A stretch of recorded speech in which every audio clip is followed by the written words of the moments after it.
Thank you for joining us here. We want to take just a minute to update Vermonters on the situation with the flooding. First of all, to extend our extraordinary appreciation to the municipal road crews, our state road crews who have been working 24/7 to deal with an extraordinarily tough flooding dynamic. Also want to thank the Red Cross, our local volunteer fire departments, emergency management, as well as state and local police officers for the hard work they're doing around the state to make the best of what is a very difficult situation. This is where we are. We have determined that we have certainly reached the threshold for federal funding to help us deal with the damage from these floods.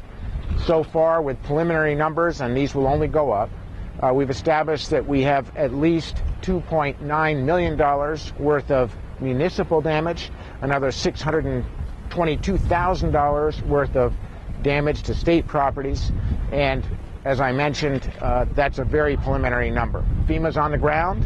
They're helping us assess the damage.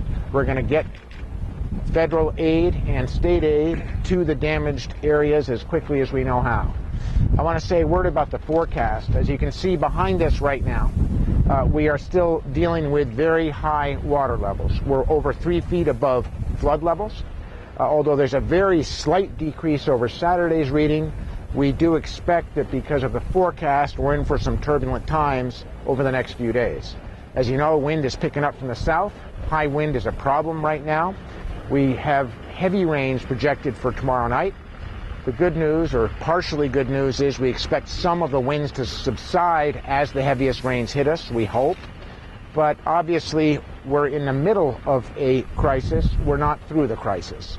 So we're just here to say, as governor, as well as we have the Secretary of Transportation and our emergency management director here, we're on this. We're working very hard in tough circumstances. Our hearts go out to the many Vermonters who've been so severely impacted by this flood, and we're going to keep working together as a team to make the very best of a bad situation. Mr. Secretary? Thank you, Governor. Let me just reiterate what the Governor said about the state workforce. With the winter and what we've dealt with in the spring, some of these folks haven't had a day off in 6 or 8 weeks.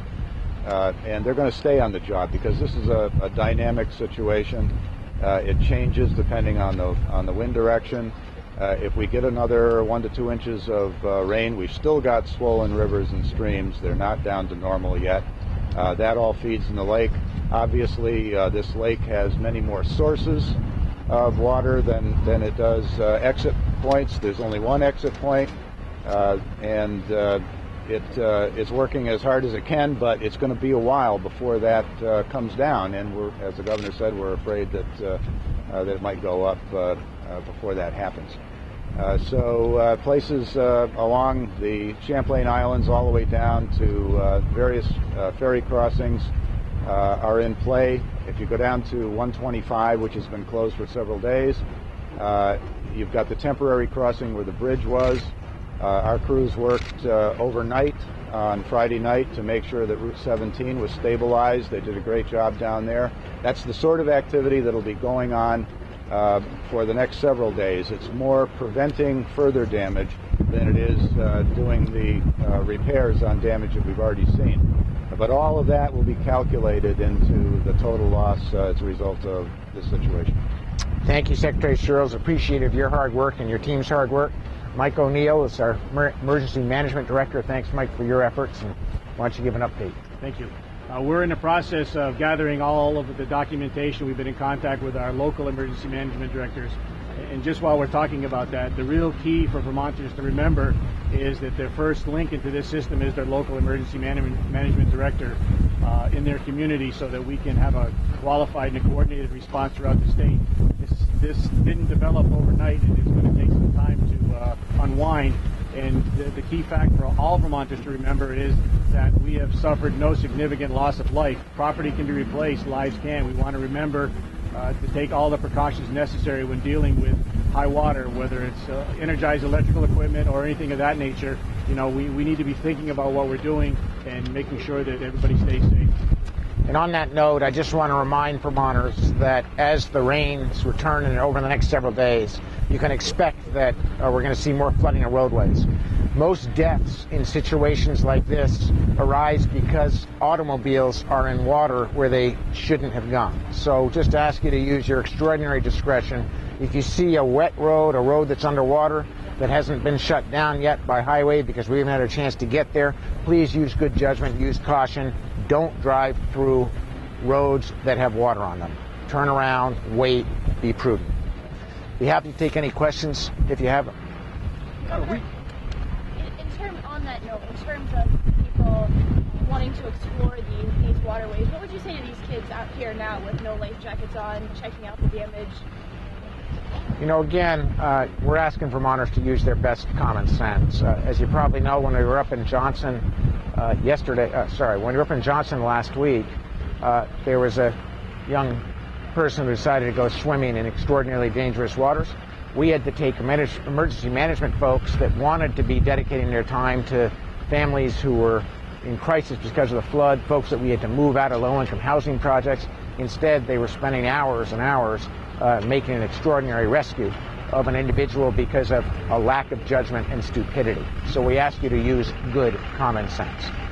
What about the declaration of a disaster area? What's the threshold for that? Well, when you qualify for federal disaster funds, it's been declared. This is a disaster area, and that is why we'll be qualifying for federal funds. That's why FEMA, as well as the Federal Transportation Agency, is on the ground helping us to assess damage. Any ideas on the private damage in addition to the public damage that's just homes?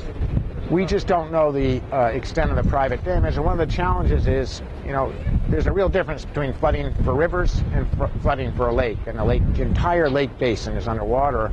Rivers tend to go down much more quickly than lakes. So we're in this for several weeks, and we can't really even assess the damage to the many Vermonters who've seen their camps and homes flooded until we get to the bottom of the crisis. So it's premature to put a number on it. You talked about the wind. Can you give a description of what this wind can do? You know, with the wind comes waves. With high water comes big waves. And what it does is it erodes under the structure of the roads, under the structure of bridges, obviously takes out foundations for homes. So wind is a real challenge. We want to, obviously, are hoping for dry weather and low winds. We're not getting either. What's going on in Isle Lamont? Apparently the school hasn't been able to open up there. Route 129 is closed. What are you going to be able to do for the school kids? Well, we obviously want to get them back to school as quickly as we can. Again, they're on the lake. The lake waters are not going down quickly. We know with the forecast ahead, we expect more trouble, but we want to get them back to school as quickly as we can. The Secretary was up there on Saturday surveying the damage, as was Mike O'Neill, and we're doing everything we know how to do. I can give you a little update on that. Isle Lamont has got a kind of a saddle effect in the middle of it. So there's water all the way across the island. So not only the shore roads, but Route 129 in the middle has water. We've got district people up there working with the locals today to see if there's some way, utilizing fill and so on, we can make a crossing so that people can go back and forth during the time that the lake is coming down. How concerned are you about the causeway sandbar? The sandbar is constantly being monitored, as is what the so-called City Bay in North Hero. Route 129 in Alberg that has a south-facing shore right now is really getting beaten up. The water's over the road there. There's some damage, but as soon as you get the wave action from the south wind, of course, it starts taking the pavement apart and undermining it, which is why we really can't call the damage total to some of these places until this water comes down and we can get a good look underneath. Just want to add, you know, we're proud of the fact that we've had no loss of life. And it's really important that Vermonters continue to use good judgment. As the Secretary just pointed out, we're trying to fill sections of roads to get folks in Isle Lamont back to their communities. Meanwhile, don't try freelance it. Do not go on roads that have not been opened by the state. So one other thing about the question about the lake, the other thing that's happened as it's come up is the temperature's gone down. So there was at one point at which the temperature dropped 7 degrees, and it was only in the 40s to begin with. So this activity that you're seeing now is dangerous from that perspective as well. Thank you, team. Appreciate it. Can I also just get a quick statement on Bin Laden after so many Vermonters have been killed in that case? Sure. You know, I think like many Americans, I was glued to the television last night as President Obama made the announcement that we had finally gotten bin Laden. This is an extraordinary moment for America. I'm incredibly proud of the President of the United States and our Navy SEALs who carried out what was a very difficult and successful mission. As Americans, we should be proud.